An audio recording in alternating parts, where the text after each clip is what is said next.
Wow! Iba siya sa malayo and iba din siya sa malapit. It's so grand. Tingnan nyo.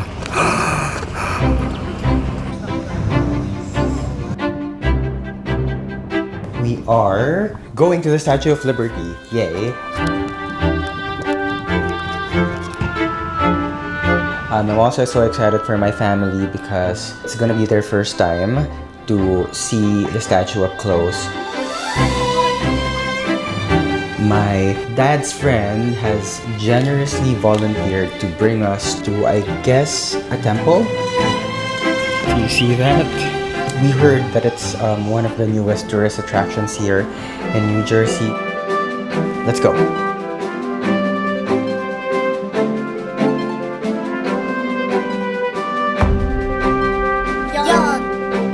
Hi everyone, it's day 3. It's our day 3 here in New York. We are going to the Statue of Liberty, yay! And I don't know where else, honestly, because my dad's friend has generously volunteered to bring us to the Statue of Liberty and to, I guess, a temple here in New Jersey. I heard that we heard that it's one of the newest tourist attractions here in New Jersey. I don't know where that is, but I'm so excited to go. I'm also so excited for my family because it's gonna be their first time to see the statue up close. I've already done it, as you saw in my New York NYPD vlog. I'll link it down here. It's so hot today, by the way, so I opted for this more fresco look. I'm just wearing a shirt, a sando, and whatever this is called. So this is the look. And also the glasses that I got from the Chelsea market. Anyway, if you want to see the Statue of Liberty with me for the second time, let's go. So we've made it here to the ticketing station here in New Jersey. My family is over there with Tita Ning Ning. Thank you so much, Tita, for this amazing adventure. She's showing us around. It's so generous and kind of her. We are very appreciative. Apparently, we are going first to Ellis Island, which is an island where the first migrants to the US would usually land before, and that's where they needed to register first. And then after that, we are hopping on another boat to go to the Statue of Liberty, which will be a different experience, you know, because in my NYPD vlog, we only saw it from a distance, but now we are going up close. So exciting! Oh.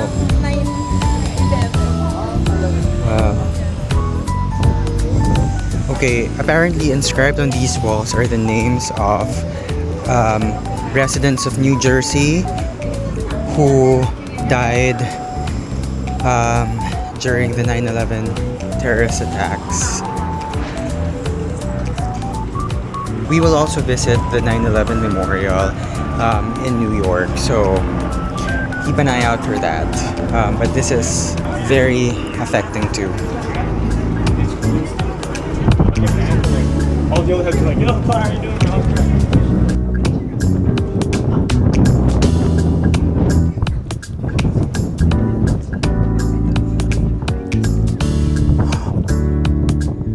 We are here. Really thankful to the Filipinos for having the Bayanihan spirit. We owe it a lot to them. You saw in my first vlog, in my first few vlogs, how I've benefited from the generosity of Filipinos, and now I'm still benefiting from it. So talaga kapag Filipino, very warm, very generous. Okay, we're here.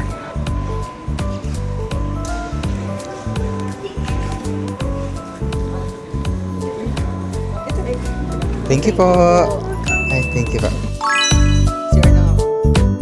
But most of all, I'm very grateful to Tita Ning Ning for bringing this ice cold water. It's really hot, as you can see. It's incredibly hot. So this is such a big help. The next boat is loading the passengers at the moment, so I think we have to wait for the next one. It's full of kids. for better or for worse. We are now headed to the queuing line for the ferry. Alam mo yung nanay ko tumatakbo. Alam niya may iwan siya. Hindi niya alam may iwan talaga siya.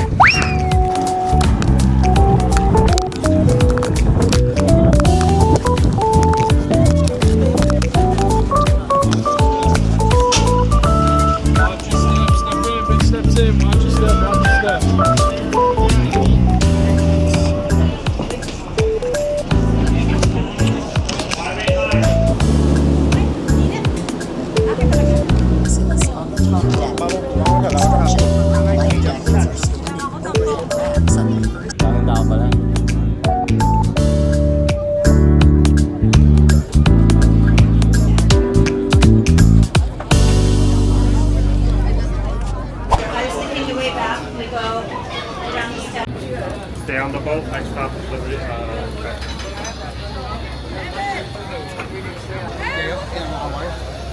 Half hour.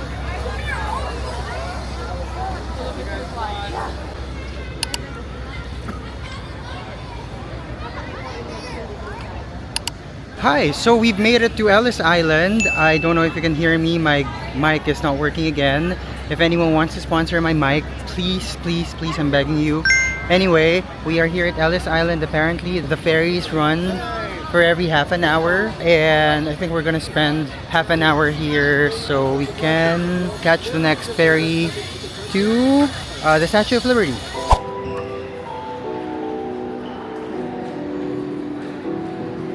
So this is called Ellis Island National Museum of Immigration, and it's dedicated to the immigrants who came to America via Ellis Island.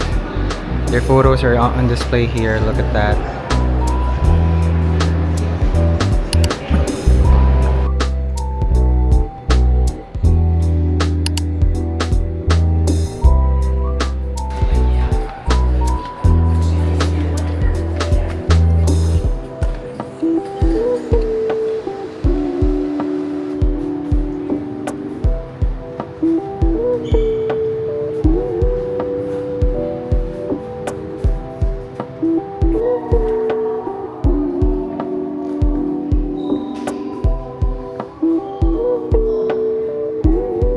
This is so hilarious. Look at this. Filipino George Washington over there. Can you see it? So funny. We're now going to the Statue of Liberty. How long is it going to take? 10 minutes. 10 minutes, thanks. Hindi mauubos.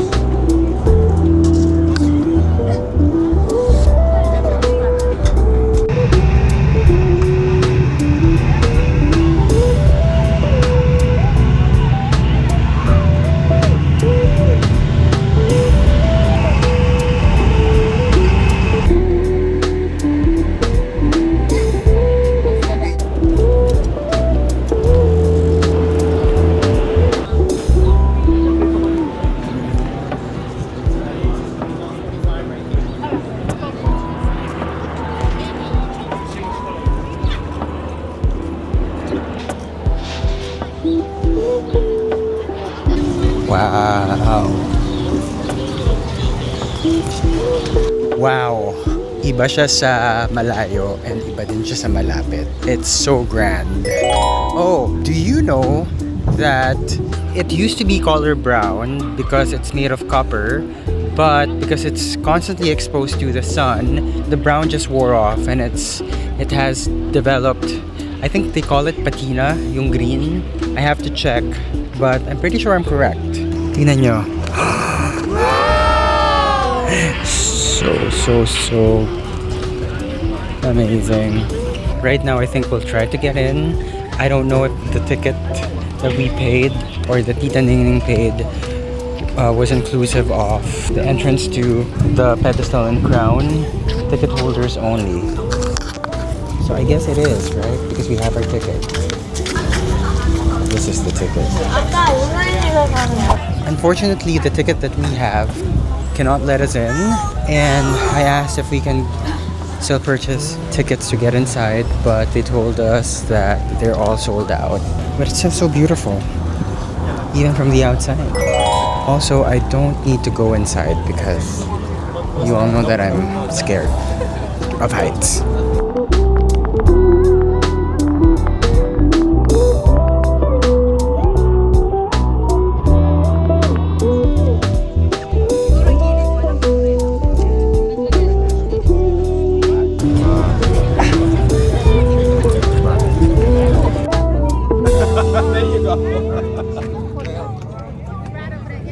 Okay, that's it for our Statue of Liberty trip. We are headed back to the ferry, and I think we are getting our lunch at a buffet restaurant. Exciting. I'm hungry. Okay, we're here at our lunch place. It's called Umi. Let's go. One of the best na mga buffet. Wow. Tapos ito mo ba kami din?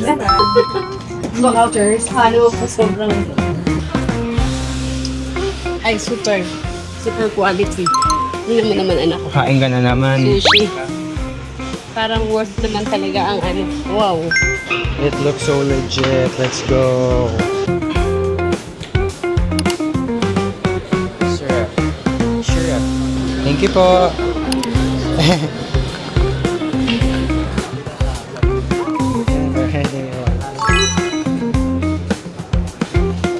Thank you po, Tita, for bringing us here. Looks really legit.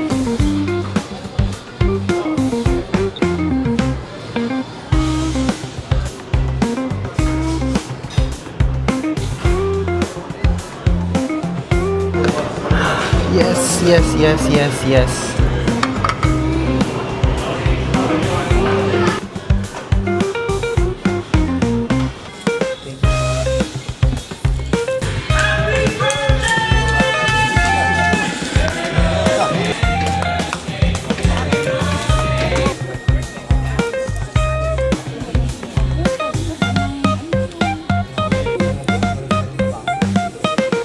Hi, so we're now here at the temple.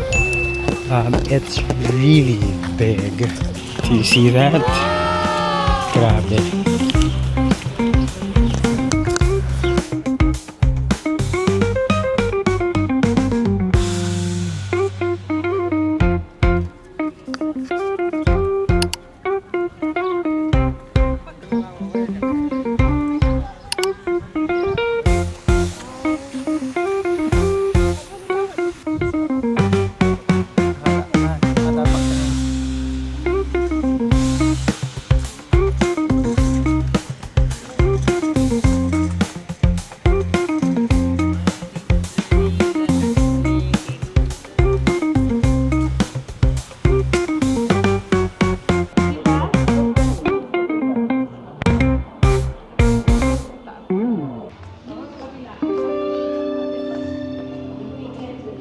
So, tingnan mo dito kung gaano kalaki Wow. yung ano, temple.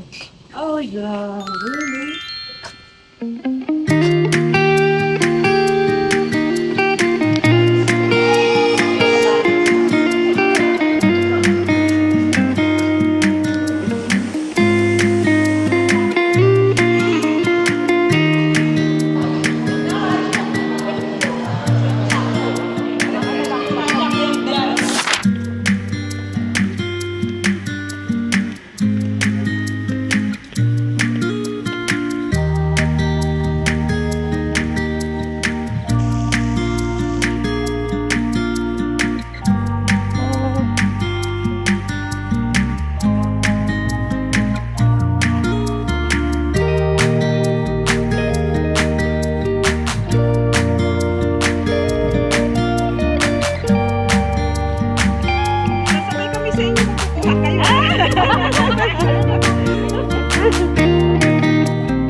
Hi, so we just finished our tour of the temple, of the entire compound.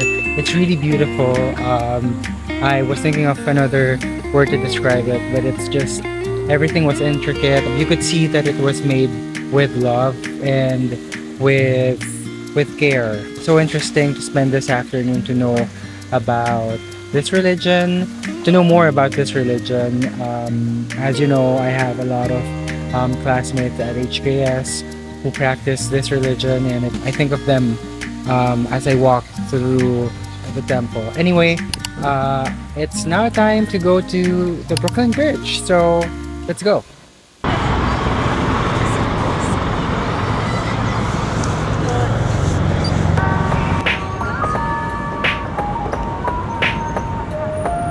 Bakit ayaw mo umakyat? Okay na ako dito.